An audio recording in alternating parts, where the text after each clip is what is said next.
My recommendation to the new president is that we finally start to capitalize on decades of public investment in research, on child development, on brain development, on genomics, and recognize that the most important investments we can make start as early in life as possible.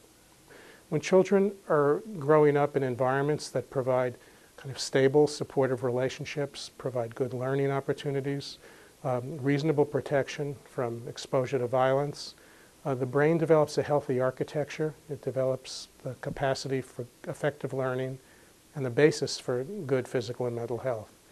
When the brain is subjected to constant threat and deprivation, neglect, or maltreatment, it literally disrupts the circuitry of the brain as it's developing.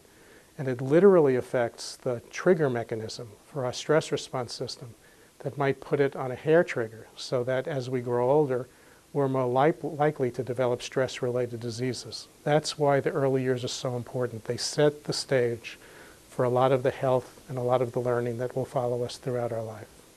When we provide effective intervention programs for children who are disadvantaged early in their life, we are making an investment that will be returned both in terms of good outcomes and in terms of dollars returned to taxpayers, in less need for special education later, less children having to repeat a grade in school, more children graduating high school, more young adults and later in adulthood being economically self-sufficient and paying taxes rather than on public assistance. And the biggest savings in dollar terms, if not social costs, are less people who end up in prison.